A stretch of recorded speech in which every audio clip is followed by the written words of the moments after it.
Hello there! This is LEGO Dynasty, and today I'm bringing you guys my review of the LEGO Star Wars Millennium Falcon Holiday Diorama. This set number 40658 comes with 282 pieces and is rated ages 8 and up. Now this set retailed in the United States for $29.99 and in Canada for $39.99. However, this set is retiring and in fact has already gone on sale and for instance is out of stock on LEGO.com for the US and Canada. So if you see the set and want it, definitely would advise picking it up as it is a retiring set, meaning once it's sold out, it's gone. It is not being restocked. So yeah, without further ado, let's kick off this review, starting with the box. Taking a look at the front of the box, you have, of course, the diorama looking very nicely.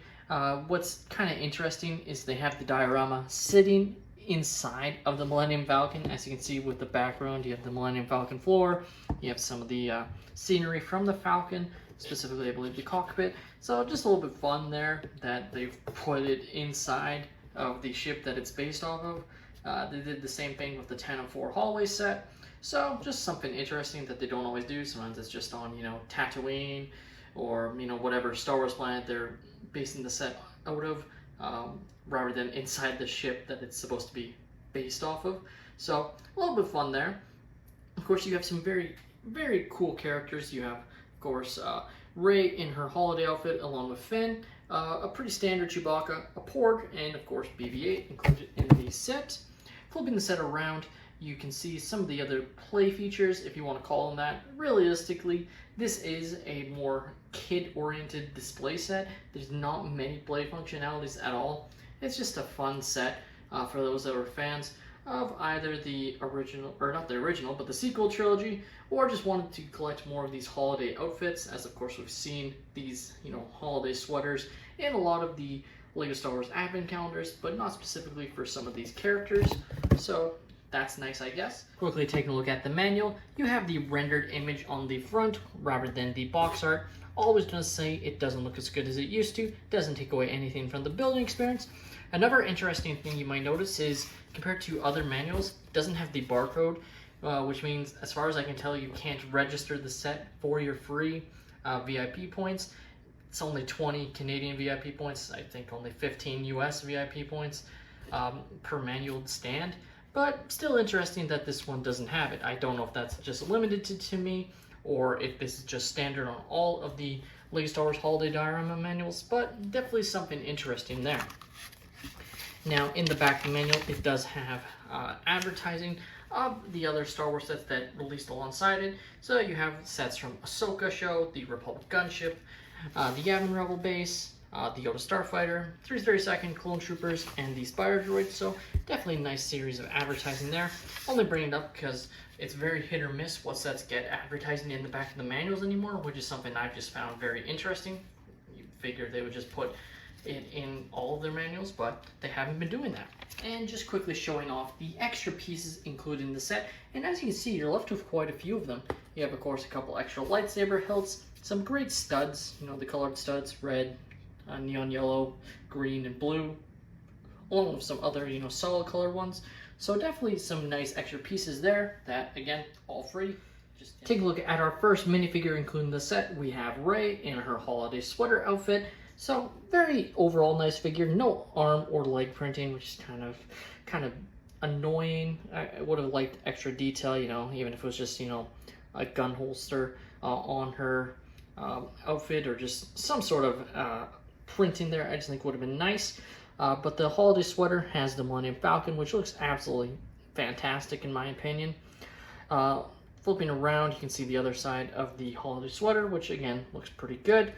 She does have a double-sided face, as you can see, with one more of a slight smile, and then one more, serious face, which is the one I had on the front. Now, this is more of a yellow lightsaber. Just to show an example, I have Sabine Wren from Star Wars Ahsoka sets. So, as you can see, definitely a slightly different color there. So, while I definitely feel like it should have been more yellow than it is, it's definitely not your standard green saber, which is good, but again, just would have been nice if it was more yellow hue in the future, since I presume, with the Rey movie coming out in the next couple of years, we'll be getting more sets with Rey in it, presumably with her having her yellow lightsaber. Now, you are also given this absolutely fantastic printed book piece. Now, inside has nothing, which kind of sucks. Definitely would have liked if they had a printed piece here. But the outside of this is absolutely gorgeous. This piece alone could definitely see this piece being worth a lot in the future. Like, I just think it's really nice looking, the printed design. Obviously meant to be, you know, from the ancient Jedi text that she sort of stole, sort of saved at the end of The Last Jedi there. Our next character is Finn, who again also has some great detail on his torso. Now this character does get leg printing, which is why I kind of wish the Rey figure did, but definitely nice to see. It has the holster and belt printing there, which looks fantastic. It's got the Rebel logo on the holiday sweater, which is really cool. Back printing, basically the exact same as Rey's, just in the blue color, so still pretty nice. Does have double-sided face as well, with him being more scared compared to being very happy. Standard blue lightsaber, definitely a overall good Finn minifigure. Now our next figure is the most disappointed in the set, I have to say, and it's just a standard Chewbacca, like nothing special. What I think they should have done with this figure is maybe made his bandolier, you know, red and green, you know, just alternated, you know, just something like that, maybe just to make it a little bit different. Others suggested, you know, given the snow Chewbacca that we got in the Hoth ATSD, I think that could have worked as well. But I definitely feel like since this is a special holiday set, they should have done something with him to make him more unique. But if you don't have a Chewbacca, or didn't have Chewbacca, you got him in this set.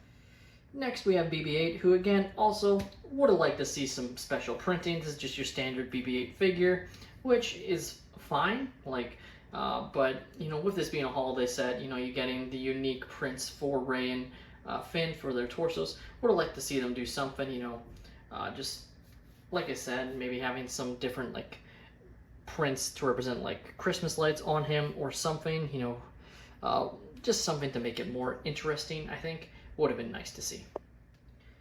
And our last character, if you even want to call it a character, but they include it as a minifigure, is a brick-built Porg.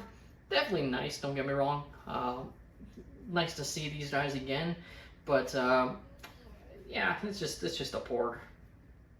Now, taking a look at the actual Millenium Falcon holiday diorama, it is a fun little build, and I think it does overall capture the look of the Millenium Falcon, especially if you take off some of these, you know, references to Christmas that is included in this set. Because obviously, you know, you can take out the tree, the lights, all of this, you know, mistletoe references, and even this, you know, table that is just very simply placed there. And then you're left with, you know, a pretty fun little Millenium Falcons build that you could put other minifigures in if you wanted to. If you wanted to have like a nice little diorama that wasn't holiday based, definitely have that ability. And I think this set overall really does capture the look of the Millenium Falcon in certain sections quite well. Now this set is obviously meant to be though Christmas based, so you have the Christmas turkey, got some vegetables, specifically carrot there, you have the tree, which doesn't have any Christmas lights really on it, but you were left with the extra studs, so you could technically put them onto the tree if you wanted to have it have Christmas lights if you want to. You do have the hanging Christmas lights with the, you know, green, yellow, blue, and red right there, which is pretty nice, stretching across, and that is fine. You have the nice hallway entrance there, which is pretty fun, and it is actually perfect to like in scale with the figures, which is definitely nice. You know, sometimes Lego doesn't have these hallways actually minifigure scale, so I went with Chewbacca just to show. Obviously, if you have a figure that is bigger than Chewbacca or taller, they won't fit, as he just barely fits, but definitely glad that he still does, and you can reenact someone coming into the hallway. You do have the nice chair space here that you can place your characters to sit at this table while they get ready to eat their meal, as you can see. So that's definitely fun as well. But overall, obviously, it's called a holiday diorama. It is meant for display. So you can place your characters all around the set, but there's no play functionality besides that. It's, to me, just really interesting, the choice of the medium. Obviously, this was sort of meant to coincide with a Lego Disney sort of animation that was on Disney Plus.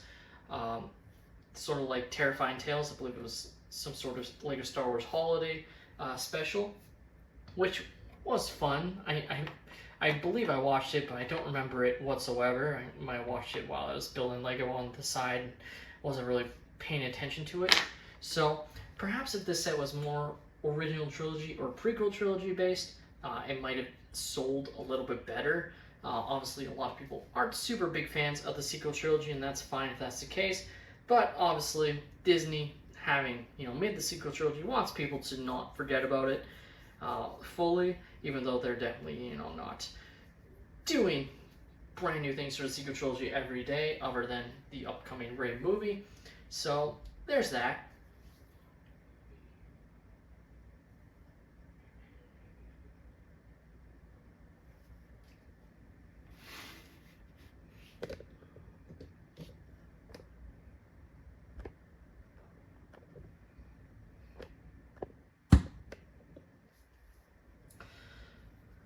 The LEGO Star Wars Millennium Falcon Holiday Diorama is, to me, a very interesting set that they made, and definitely is something that I hope to see them still do out of the box stuff. I don't want them to only ever do canon things. I don't ever want them to only do things from the films and shows. I want them to do things from other mediums. I'd love to see them do more stuff from video games, do more stuff from books or comics, So them doing something like this, that's obviously specifically a tie-in to a Lego animated short, to me is a good thing. And I hope they continue to make stuff like this that isn't necessarily always canon. Having said that, do I think this was the absolute best choice? Probably not, if we're being honest with ourselves. And that's why, it was a short-lived set on shelves. Kind of went discounted quite quickly after release, as it wasn't selling that well, presumably. Which is kind of to be expected at this point. Maybe in a few years, more people will be fans of the sequel trilogy, just like how over time people accepted the prequel trilogy more. Who knows how that will play out. But overall, on its own, I think this was a good LEGO Star Wars set, and I do hope to see them do more of these sort of one-off sets that are just sort of random in the future. But let me know your thoughts on the LEGO Star Wars Millennium Falcon Holiday Diorama. Were you guys a fan of the set and picked it up? Did you wait for it to go on sale? Or did you guys just pass on it completely? Didn't touch it at all? Please let me know in the comments down below. If you have enjoyed, please leave a like and subscribe. And have a great day, everyone.